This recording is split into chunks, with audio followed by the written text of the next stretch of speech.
अपनी पार्टी के अपनी पार्टी के जिम्मेवार पद पर बैठे हुए किसी व्यक्ति के खेल को उनका व्यक्तिगत मामला बताकर कैसे पल्ला झाड़ सकते ये हैं? तब न होता जब हमारे संगठन के लोग, हमारे नेता, हमारे जो रूट लेवल के कार्यकर्ता है, बूथ लेवल के, वो उनके उस बयान से इत्तेफाक रखते हुए उनके साथ चल देते। नहीं तो कार्रवाई भी तो नहीं की आपकी पार्टी ने। कार्रवाई होगी ना सर, या कार्रवाई नहीं होगी, ये मेरा विषय नहीं है ना। ये तो शीर्ष नेतृत्व तय करेंगे ना कि कार्रवाई होनी चाहिए या नहीं होनी चाहिए।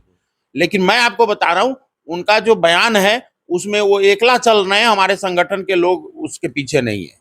मतलब वो आपकी पार्टी का हिस्सा नहीं है इमाम गजाली? इमाम गजाली जी पार्टी के हमारे हिस्सा है, वो अभी तक जिला अध्यक्ष हैं, लेकिन उनके इस बयान के साथ हमारे पार्टी तो के संगठन के लोग नहीं है। इसीलिए तो सवाल है कि वो एनडीए गठबंधन के खिलाफ काम कर रहे हैं, वो जेडीयू के खिलाफ मोर्चा खोले हुए हैं, वो जेडीयू के उम्मीदवार के खिलाफ एक तरह से प्रचार कर रहे हैं, वोट मांग रहे हैं, और तब भी आपकी पार्टी के जिला अध्यक्ष सर तो कल तो व्यक्तिगत बयान के नाम पर आपकी पार्टी के 10 लोग नीतीश कुमार के खिलाफ खड़े हो जाएंगे और आपकी पार्टी पल्ला झाड़ लेगी कि ये सब उनका व्यक्तिगत बयान है।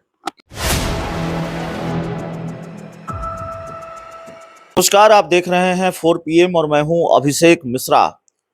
देखिए, कल लोकसभा चुनाव का आखिरी चरण है और बिहार की 8 लोकसभा सीटों पर भी वोट जाने हैं। वैसे तो लोक जनशक्ति पार्टी रामविलास की एक भी सीट नहीं है इन 8 सीटों में, लेकिन इस वक्त हमारे साथ लोक जनशक्ति पार्टी रामविलास यानी चिराग पासवान की पार्टी के प्रदेश महासचिव रंजन सिंह हैं।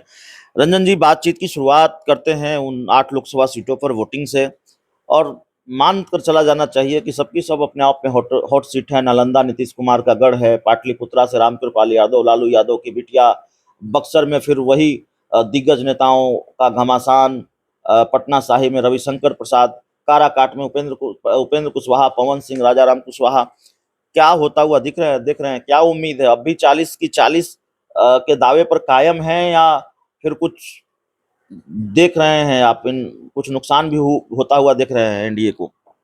देखिए, सबसे पहले तो आपके उस अभी जो आपने इंटरव्यू के शुरुआत में बोला कि 8 सीट में लोक जनशक्ति पार्टी का एक भी प्रत्याशी नहीं है, मैं पहले तो आपको ये क्लियर कर दूं कि 8 सीट हमारी है और हम तो एनडीए में आप हैं, और प्रत्याशी हैं। तथ्यात्मक ढंग से एनडीए का लोक जनशक्ति पार्टी का एक भी लोक जनशक्ति पार्टी जो है वो 40 सीट पे लड़ रही है। उनके कार्यकर्ता, उनके संगठन के लोग 40 सीट पे कर रहे हैं। खैर, जिस तरीके से 8 बाकी के 32 का चुनाव हुआ है, अब आखिरी जो 8 का है बिल्कुल उसी पैटर्न पे ही चुनाव होना है। 8 जगह पर एक प्रत्याशी है जो कॉमन फैक्टर के रूप में है, वो है आदरणीय प्रधानमंत्री मोदी जी। वो 8 प्रत्याशी जो है उनके नुमाइंदे बनकर, उनके रिप्रेजेंटेटिव बनकर जनता के बीच में है।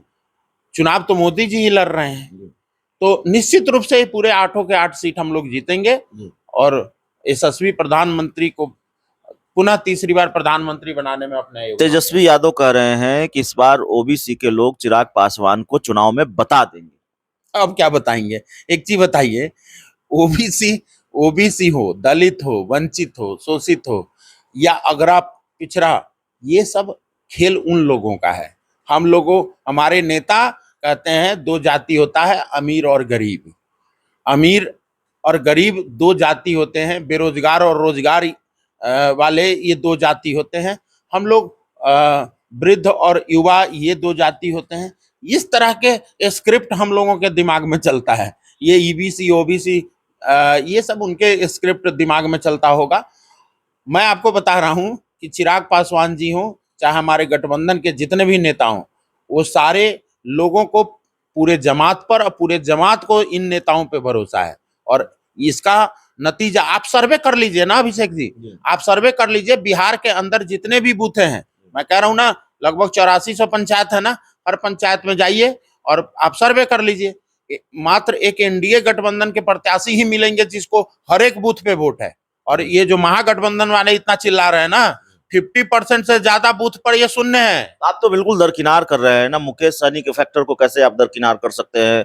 तेजस्वी यादव का जो नौकरी का मुद्दा है, उसने काम किया है, उसका असर लोगों पर होता हुआ दिखा है। हम भी तो लोगों से बात करते हैं। वो गठबंधन जाति को देखकर करते हैं ना, कि मुकेश सहनी जी को मिला लेंगे तो हमें सहनी का वोट मिल जाएगा।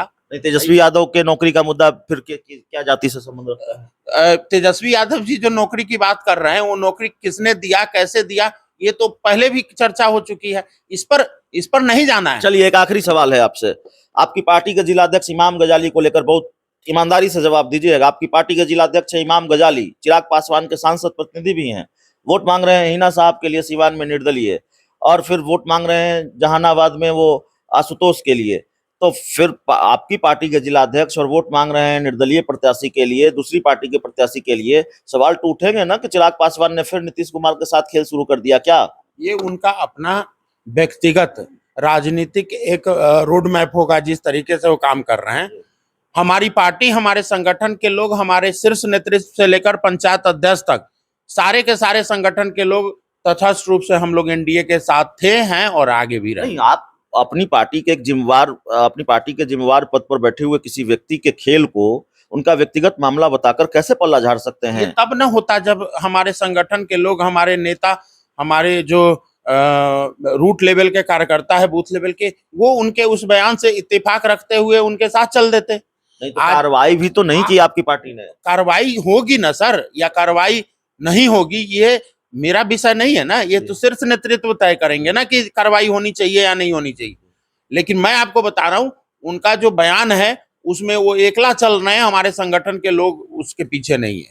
मतलब वो आपकी पार्टी का हिस्सा नहीं है इमाम गजाली? इमाम गजाली जी पार्टी के हमारे हिस्सा है, वो अभी तक जिला अध्यक्ष हैं, लेकिन उनके इस बयान के साथ हमारे पार्टी के संगठन के लोग नहीं है। इसीलिए तो सवाल है कि वो एनडीए गठबंधन के खिलाफ काम कर रहे हैं, वो जेडीयू के खिलाफ मोर्चा खोले हुए हैं, वो जेडीयू के उम्मीदवार के खिलाफ एक तरह से प्रचार कर रहे हैं, वोट मांग रहे हैं, और तब भी आपकी पार्टी के जिलाध्यक्ष। सर उसको जदयू क्यों आप लोग बार बार बोलते हैं? मैं कह रहा हूँ एनडीए के प्रत्याशी नहीं है क्या वो? एनडीए के प्रत्याशी हैं। एनडीए के प्रत्याशी आप बोलिए ना, एनडीए के प्रत्याशी के खिलाफ बोला उन्होंने।